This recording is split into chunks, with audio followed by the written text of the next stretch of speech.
નમસ્કાર મિત્રો, ગિરનારમાં 33 કરોડ દેવતાનો વાસ છે.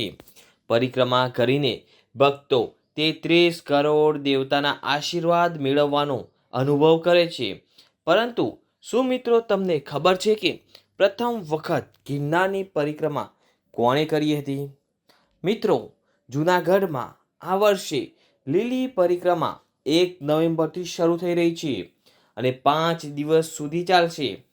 ભક્તો ગિરનાર પર્વતની આસપાસ કુલ 36 કિલોમીટરનું અંતર કાપી લીલી પરિક્રમા પૂર્ણ કરે છે. તો ચાલો મિત્રો આપણે જાણીએ કે પહેલી ગિરનારની લીલી પરિક્રમા કોણે કરી હતી અને તેની પાછળનું કારણ શું છે. મિત્રો, એવું માનવામાં આવે છે કે ગિરનારમાં 33 કરોડ દેવતાનો વાસ છે. પરિક્રમા કરીને ભક્તો 33 કરોડ દેવતાના આશીર્વાદ મેળવવાનો અનુભવ કરે છે.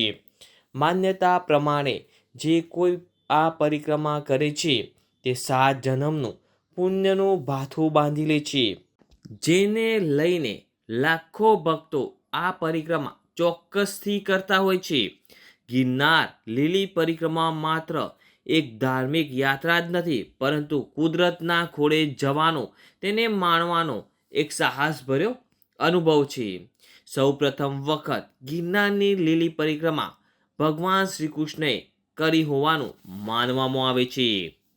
પુરાણોની કથા અનુસાર બહેન સુભદ્રાના લગ્ન માટે ભગવાન શ્રી કૃષ્ણે પ્રથમ પરિક્રમા કરી હતી. પરિક્રમા ત્રીજા પડાવ બોરદેવીની જગ્યા ખાતે બોરડીના વૃક્ષ નીચે આવેલ માતાજીના મંદિર પાસે શ્રી કૃષ્ણે બહેન સુભદ્રા અને અર્જુનના લગ્ન કરાવ્યા હતા. 11 પૂનમ સુધી ભગવાન શ્રી કૃષ્ણએ જૂનાગઢમાં ગિરનારના જંગલમાં વાસ કર્યો હતો.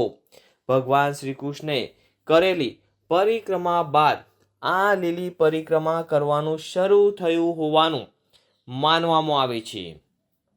એવું પણ માનવામાં આવે છે કે જ્યારે ભગવાન શ્રી કૃષ્ણ અહીં રોકાયા હતા ત્યારે 33 કરોડ દેવતાઓએ ભગવાન શ્રી કૃષ્ણનું સાનિધ્ય મેળવવા માટે અહીં તેમની સાથે વસવાટ કર્યો હતો, જેથી જે લોકો પણ પરિક્રમા કરે છે તેમને 33 કરોડ દેવતાના આશીર્વાદ મળે છે.